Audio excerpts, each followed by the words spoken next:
The stars above Althera Prime shimmered like frozen fire, scattered across the abyss of space. The Dominion had ruled here for centuries, their empire stretching across the Orion Arm like an unbreakable iron fist. They were conquerors, slavers, executioners, their rule absolute, their cruelty legendary. The Dominion did not negotiate, they did not tolerate defiance. Their fleets moved like storms across the galaxy, consuming entire civilizations, breaking the will of species who dared resist, leaving behind nothing but silence. To the Dominion, humanity was supposed to be nothing more than another footnote in their history of conquest. When Earth's colonies first made contact with the Dominion, the rulers of the vast alien empire had laughed. Fragile creatures from Sol, soft, weak, ignorant. The Dominion had encountered thousands of species before. They had seen the pattern 100 times, a young race reaching for the stars, ambitious but naive, believing themselves invincible in their limited corner of the cosmos. Humanity was no different. The Dominion saw no reason to waste resources, crushing them immediately. Instead, they allowed humans to settle on a handful of fringe worlds, seeing them as nothing more than insects scuttling at the edge of the Empire's borders. When the Dominion demanded tribute, humanity paid. When they abducted prisoners for experimentation, humanity protested, but did nothing. When Dominion ships pacified human frontier settlements, leaving behind only fire and screams, humanity mourned, but still did not fight back. Not at first. The Dominion mistook silence for submission. They should have known better. Then came Tiberius IV, a prosperous colony thriving under a bright yellow sun, home to 5 million souls. It was not a military target, nor a strategic asset. It was a world of families, workers, scientists, and dreamers. And in a single night, it was erased from existence. Dominion ships entered orbit under the guise of a simple inspection, their engines burning like hellfire in the sky. But there was no warning, no demands, no declaration of war, only death. The first attack came from above, plasma bombardments reducing entire cityscapes to molten ruin. Towers crumbled, streets turned to glass, and bodies, millions of bodies, were vaporized in an instant. But the true horror came after. Survivors were rounded up by the thousands, herded into the streets like cattle. Families were torn apart, children ripped from their parents' arms and loaded onto Dominion slave transports. The elderly, the sick, the wounded, they were left to burn where they lay. The Dominion fleet commander, Admiral Scarval, ordered the rest of the population exterminated, not because they had fought back, not because they had resisted, but because it was an example. Let them learn, Scarval had declared, his voice cold and measured as he stood aboard the Dominion dreadnought, watching the slaughter unfold on massive holographic displays. Let them see what happens to those who defy us. And so the soldiers carried out their orders with methodical efficiency, children screaming as Dominion warriors dragged them from burning homes. Mothers throwing themselves at the enemy, only to be butchered where they stood. Men forced to their knees, executed one by one with plasma blades to the throat. By the time the Dominion fleet left orbit, there was nothing left but ash. The Dominion expected fear. They expected submission. Instead, they awakened something they never should have. For years, humanity had endured. They had swallowed every insult, every act of cruelty, every moment of humiliation. But silence was not submission. It was patience. It was the quiet before the storm. And when the storm came, it was unlike anything the galaxy had ever seen. The Harbinger of Wrath, the Dominion's arrogance, shattered the moment it arrived. The Harbinger of Wrath, a warship blacker than the void itself, a hunter of empires, a weapon of vengeance. It did not come with emissaries. It did not come with pleas or demands. It came like a specter of doom. The first Dominion patrols barely had time to react before their ships vanished from existence. A single shot, silent, precise, ripped through the lead Dominion cruiser, its hull imploding before it even had time to broadcast a distress signal. The second ship followed moments later, torn in half by railgun fire, so devastating that it left the wreckage drifting like the remains of a butchered corpse. Dominion officers, long accustomed to watching lesser species beg for mercy, found themselves screaming in terror as their ships were ripped apart with horrifying precision. Their final moments were spent watching the Dominion insignia burn away from their hulls, replaced by a new insignia, a single red mark painted onto the black armor of the attacking warship. A mark of vengeance. The Dominion scrambled to respond, broadcasting desperate transmissions to the incoming vessel. Unidentified warship, state your intentions immediately. No reply. This is Dominion space. Stand down or be destroyed. Still no reply. Then finally, across every Dominion channel, a single message was broadcast. A voice. Cold, steady, deadly. Speaking in a language the Dominion had never heard before but understood perfectly. You should have left us alone. The man who became their reckoning. It was not the largest warship ever built. It was not the most technologically advanced. But what made it different was who commanded it. Admiral Jonathan Cain, a man whose family had been among those slaughtered on Tiberius IV. A man who had once believed in diplomacy, in peace, in negotiations. A man who had lost everything. And a man who had sworn an oath, not to peace, not to mercy, but to vengeance. The warship was not a symbol of rebellion. It was a message. The Dominion had ruled for centuries without consequence. They had burned worlds and silenced species. They had believed no one could ever strike back. But they had forgotten something vital. Some species break. Some species kneel. Some species surrender. Humanity does not. The war had begun, and humanity would not be silent any longer. The Dominion had spent centuries conquering, enslaving, and erasing species across the Orion Arm. They had never been challenged, never been truly afraid. Until now. The first patrols had vanished, their remains drifting through the void like broken bones. Their distress calls had been cut short, static-filled bursts of terror before silence claimed them. And yet, the Dominion still refused to believe.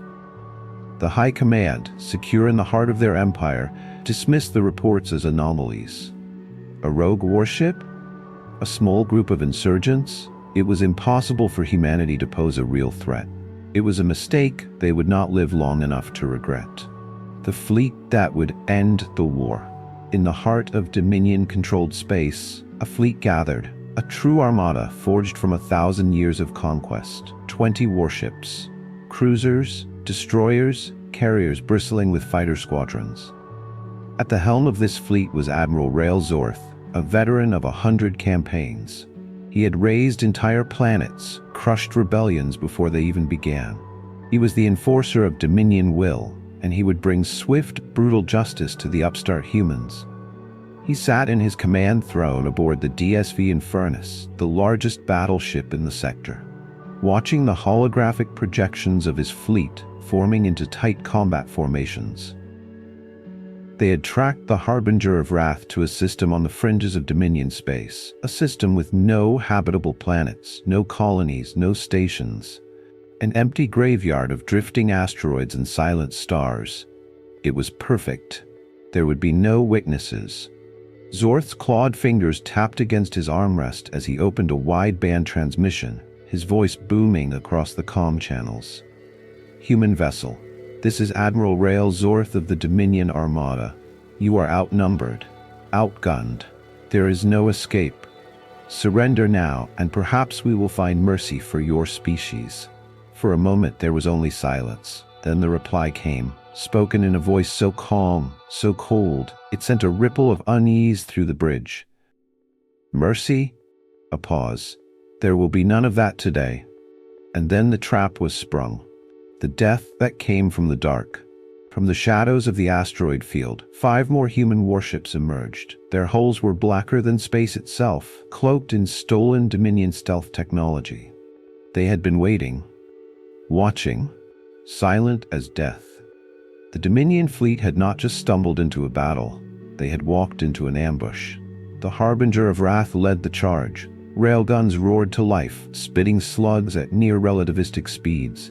Missiles streaked through the void, their payloads engineered to bypass Dominion shielding and strike at the soft flesh beneath. The first Dominion cruiser never had a chance. Its hull buckled under the impact of hypervelocity rounds, its reactor detonating in a silent explosion that ripped it apart from the inside out. The second ship attempted to maneuver away, only for 2 torpedoes to punch straight through its engine core. It drifted lifelessly for a moment before exploding into a field of molten debris. The fleet that couldn't fight ghosts. Admiral Zorth's eyes widened in horror. This was not an undisciplined rebellion. This was not a desperate last stand. This was a military operation, a precision strike, a fleet built specifically to kill them. And it was working. The Dominion warships attempted to regroup, shifting into defensive formations, but the humans did not fight like the Dominion. They did not meet their enemy in orderly battle lines. They did not trade fire from a distance. They hunted. A human destroyer darted between 2 Dominion cruisers, its engines flaring as it fired a full spread of torpedoes before vanishing back into the asteroid field. A frigate disabled a Dominion carrier in seconds, breaching its hangars with pinpoint railgun strikes before boarding teams stormed the ship like predators let loose upon helpless prey. Screams filled the Dominion comm channels. "They're inside! They're Static. Zorth slammed his fist into his armrest. "Fire! Fire everything!" The Dominion ships unleashed a storm of plasma and kinetic rounds. Beams of burning light tore through the void, illuminating the battlefield with pulses of energy. But their weapons struck nothing. The human ships were too fast, too unpredictable. Zorth's fleet was dying. He gritted his teeth, his hands shaking with rage.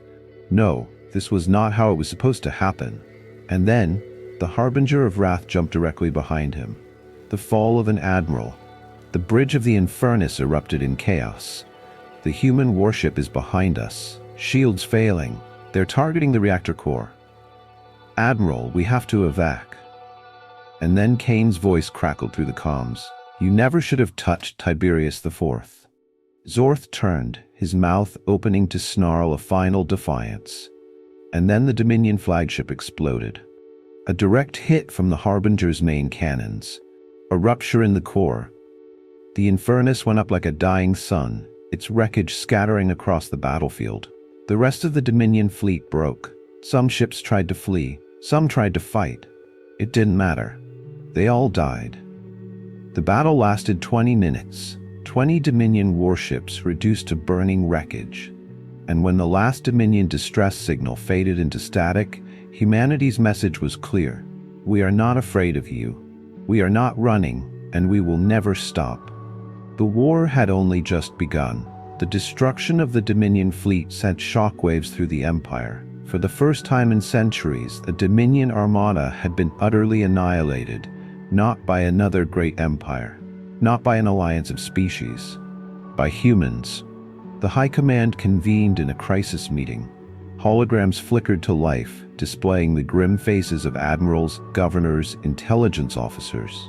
At the head of them all sat the Supreme Sovereign of the Dominion. His reptilian eyes burned with fury as he spoke, his voice slow and dangerous. "Explain to me," he growled, "how a species of primitive bipeds destroyed an entire fleet." A silence followed, thick with fear. Then Grand Admiral Vorak stepped forward. "Your Eminence," he hesitated, "we underestimated them." The Sovereign's claws curled into the armrest of his throne. "You assured me they were weak." Vorak swallowed hard, "until we gave them a reason not to be." The Sovereign's gaze darkened. Tiberius IV. The destruction of that colony had been a warning, a demonstration of Dominion power. But instead of crushing human resistance, it had forged something far more dangerous. A war machine fueled by vengeance. The Sovereign turned to his war council. "Where's the Harbinger of Wrath now?" a low voice answered. "It struck another Dominion outpost yesterday." "Survivors?" A pause. "None." The room tensed. Then the Sovereign spoke a single sentence. "Send the fleets." The Dominion's response was absolute. The destruction of Admiral Railsworth's fleet was not just a loss, it was an unforgivable humiliation. The Dominion had ruled through terror for centuries. They had broken worlds, enslaved entire species, and crushed resistance before it could even begin. But now, for the first time in history, they were the ones being hunted. Their ships were no longer invincible. Their fleets were no longer feared. Their enemies were no longer silent. And the worst part? It was only the beginning. The death sentence. The War Council stood in the shadows of the Dominion's Grand Chamber, their reptilian eyes fixed on the Supreme Sovereign as he paced before them. The Sovereign, the ruler of the greatest empire the Orion Arm had ever seen, was silent.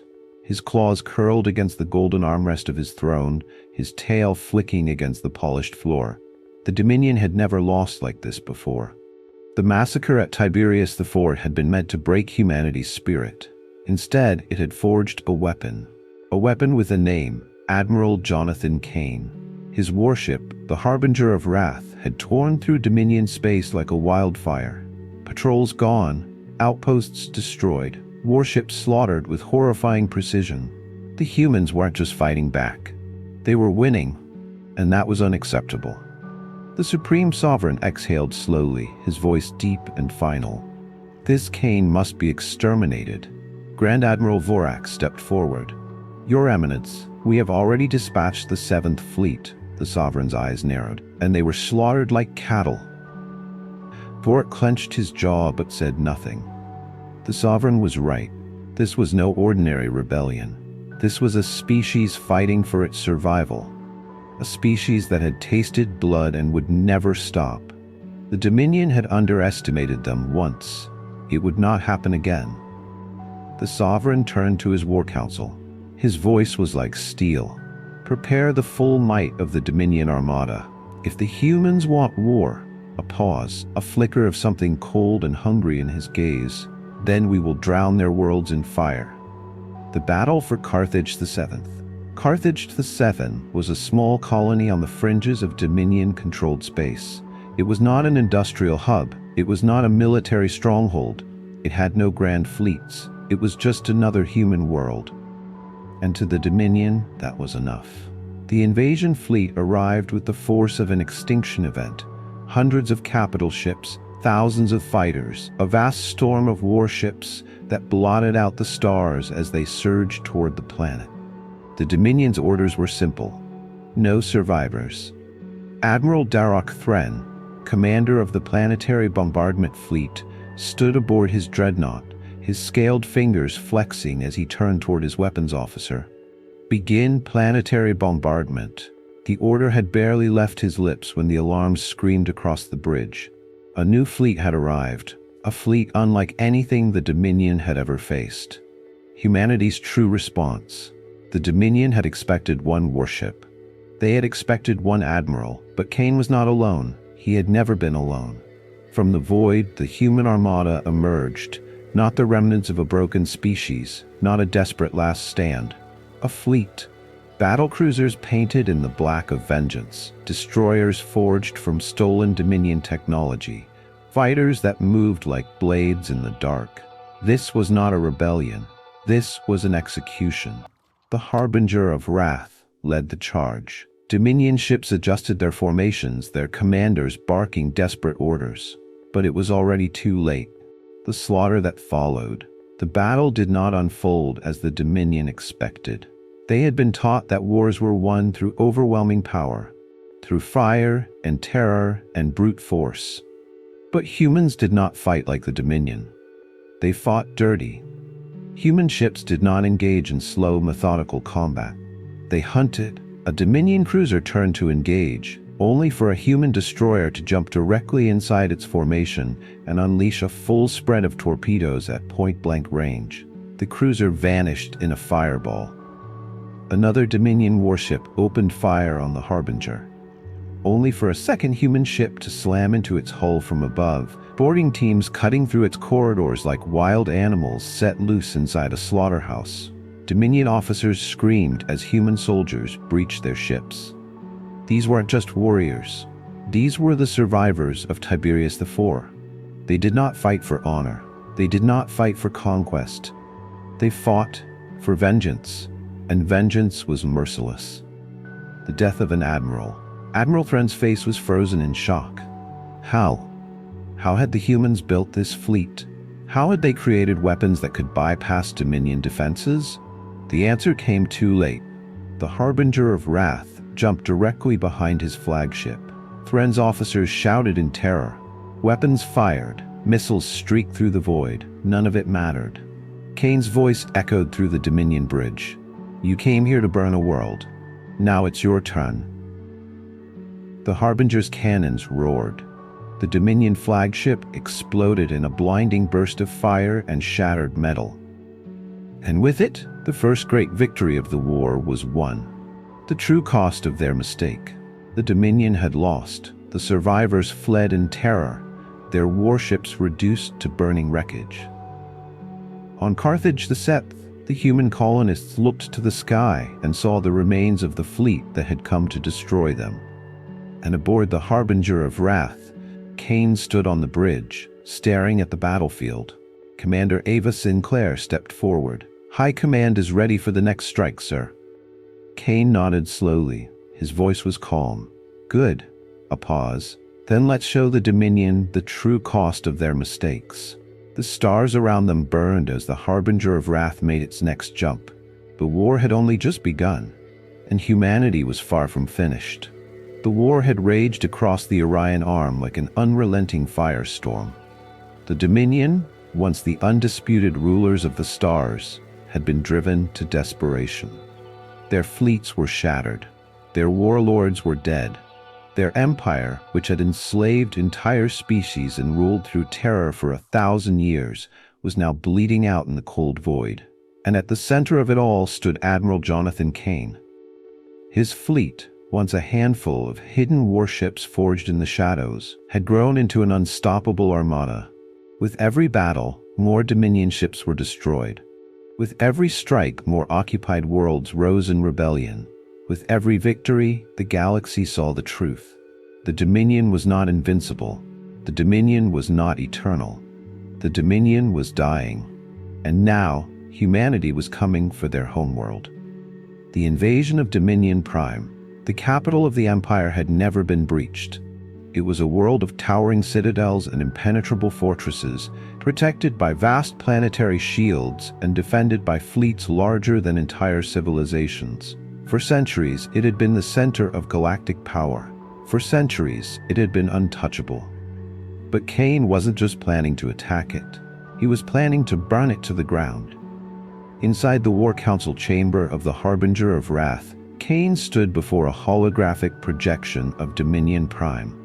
His officers stood around him, grim-faced and silent. Commander Ava Sinclair stepped forward. Sir, planetary defenses are extensive, but they were designed to stop large-scale invasions, not a precision strike. Cain's eyes were cold. Then we don't give them an invasion. Instead of a massive fleet engagement, Cain's plan relied on speed, deception, and overwhelming precision. The attack would come in 3 waves. A decoy fleet would launch a full frontal assault, drawing Dominion forces away from their capital. A stealth strike team, led by Cain himself, would infiltrate the capital city and eliminate the War Council. Once inside, they would detonate a shockwave bomb, collapsing Dominion Prime's entire planetary infrastructure, cutting off the head of the Empire in a single night. This wasn't just an attack, it was an execution. The last stand of the Dominion. The first wave of human ships arrived in a blaze of fire, emerging from hyperspace like avenging wraiths. The Dominion scrambled to respond. Thousands of warships surged forward, unleashing a storm of plasma and kinetic fire. The sky above Dominion Prime turned into a battlefield of burning wreckage and debris. But it was a distraction.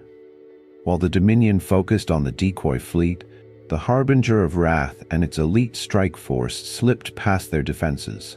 Undetected, they plunged through the atmosphere, weaving through orbital debris, their stealth engines humming with deadly precision. And then, they hit the ground. Dropships roared through the sky, crashing into the streets of the capital city. The Dominion had never imagined an enemy could bring war to their very doorstep. And now, human soldiers were storming their streets. The assassination of the War Council. The Dominion's War Council had retreated into the Grand Spire, a massive command center that overlooked the burning city. It was their final refuge. It became their tomb.